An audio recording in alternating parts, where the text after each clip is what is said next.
Computers. Black metal boxes that get hot and beep sometimes, and that's it, right? Wrong. PC builders have been out of their minds for decades. The most creative of them always aiming for builds that shock, inspire awe, and most importantly, make you ask the question, but why? Today we're going to take a look at some of the crazy PC builds out there. We're not aiming for the top-end 1% of the 1% with liquid nitrogen custom loops running out of car tires, but instead, we're going to highlight some definitely crazy builds that are still doable even by mere mortals. We're also not going to focus too much on the build of any specific individual, but rather the type of build of computer we're looking at. No need to The Verge any random strangers for their PC building skills. Now that the housekeeping is out of the way, let's dive in and take a look at some of the coolest, most creative ways out there to build a computer. Most people use their computer at their desk, but why sacrifice important desk real estate just to store a big metal box on or under it? Enter desk PCs. In the past, particularly enterprising individuals would custom build desks a fit for their proportions and preferences and simply build a PC inside it, cutting out spaces for fans, I/O, and whatnot. Today, the whole practice is a lot simpler and a lot more glamorous, though it is expensive.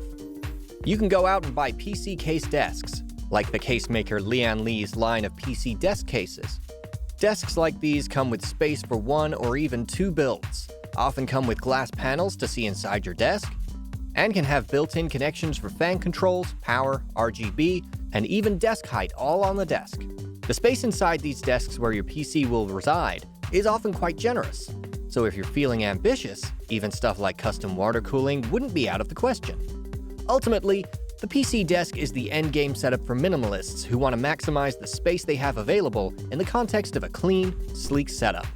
While these desks are universally expensive, so is most furniture. And these desks are not only well-built desks that if you treat right will last a lifetime, but they're also a great safe and clean way to store your PC. If you can stomach the upfront cost and are looking for a new angle on your next build, why not consider a desk PC? What if a desk PC doesn't go far enough for you? What if you have the perfect desk or don't want to spend crazy cash on a high-tech computer desk, but still want to save space and build something clean, sleek, and minimalist? You, my friend, should think about a wall PC build. In the past, wall builds were bespoke, custom endeavors where someone would individually mount the components of their build to a wall. But today, there are any number of wall-mounted PC cases available on the market. You can also opt to build a smaller, traditional computer and buy some third-party mounting hardware to get it up on the wall. The best wall builds leverage the space afforded to them and spread out ideally near your monitor, so cable management won't be a hassle. The right wall build in the right location is a fabulous decoration for any apartment or home. Plus, it serves a purpose too. Depending on your personal setup, moving your PC away from regular people and pet traffic can help cut down on dust buildup over time. And any case open to the air is easy to dust and clean with a can of compressed air. For all those living the studio life, a wall rig is actually a decent way to claw back some space, considering the cost of the case won't be more than your rent. If you're thinking about a wall build though, make sure your chosen mounting location can support your build. PCs can get heavy, and there would be no greater tragedy than your rig toppling over off the wall and crashing onto the ground. A PC case is in its simplest form just that, a case. It's an enclosure, a shell, a chassis. So theoretically, you can turn anything into a PC case, as long as you can cut out enough spaces to fit whatever connections you'll need to make, and there's adequate cooling. With this in mind, it'll probably come as little surprise to hear that gamers out there have been turning old consoles into gaming PCs for decades. Pick your favorite console, and chances are you'll find someone on the internet with an RGB-laden PC inside one. Consoles with unique designs that have become iconic in time are the perfect candidates for these kinds of builds. An original, fat, glossy PlayStation 3 makes for a pretty sleek, futuristic-looking build, while a Nintendo 64 build is like a souped-up childhood memory brought back to life. If you're looking to do a console PC build yourself, you'll need some technical know-how. Admittedly, these PCs use the same components as any other PC, but unless you find a modded console shell perfect for your needs, chances are you're gonna have to do some cutting and problem-solving to fit everything you want to fit in such a tiny enclosure without modifying it so much as unrecognizable. Though there's nothing like the feeling of gazing at your RGB beast of a gaming machine living inside a video game console from years and years back. Plus, this sort of build, while a time investment, won't pile on additional cost. Instead, you'll spend your time figuring out how exactly to transform a plastic shell into a working computer case. In the spirit of repurposing an old console shell to house a new PC, sleeper PCs are routinely some of the coolest custom builds around, if you're old enough to be nostalgic for that sort of thing. You see, for many, many years, RGB was not the aesthetic king of computing. No. Then was the reign of beige.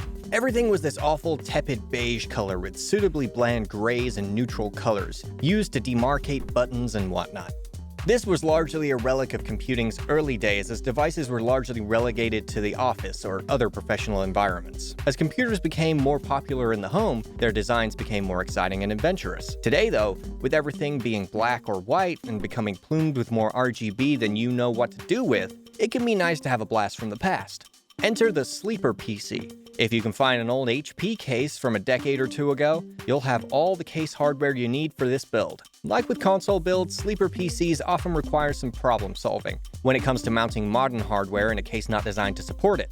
These cases of yore were also never designed for the cooling throughput modern PCs require, so keeping these PCs cool can be a challenge. In all their splendid glory, though, a sleeper PC looks like it could be straight out of 1999, freshly picked off the shelf at a Circuit City. But inside, a true beast of a rig can be lying in wait. If you're into retro games and emulation, or still enjoy gaming on a CRT, a sleeper build may be the perfect rig for you. Have you ever wanted to make people guess if the thing sitting on your desk is an aquarium or a computer? If so, we've got the PC build for you, the Mineral Oil PC. What's a Mineral Oil PC, you ask? It's not a complicated concept. Essentially, you get a tank, build your PC inside it, and fill the tank up with mineral oil. Heat generated by your PC is transferred to the non-conductive mineral oil, which is then pumped through a radiator to dissipate its heat in the air. The end result is a huge bubbling tank that doesn't house fish, but instead your prized electronics. Assuming you do your research and are careful, mineral oil doesn't put your components in jeopardy. Though it looks like water, it performs very differently. While mineral oil cooling does transfer heat to oil fairly efficiently, the actual performance is limited by how hot the oil in the tank can get, which at high temperatures can lead to system failure. Because of this, incredibly hot or overclocked components are not recommended for mineral oil builds, and performance won't outpace a nice water cooling setup. Ultimately, while cool, a mineral oil build takes know-how, like a console mod would, but also manages to get fairly expensive depending on your tank, like a desk PC setup. You'd really have to have the time and money sitting around. But if you need an interesting project and want a conversation piece for your home, maybe it's time for a mineral oil PC. What do you think about these builds? Would you ever dare to try one out yourself? Are novelty builds even worth it? Let us know in the comments down below. If you like what you saw, make sure to subscribe to us here at The Gamer and ring the notification bell to stay up to date with all of our latest videos. Thanks for watching.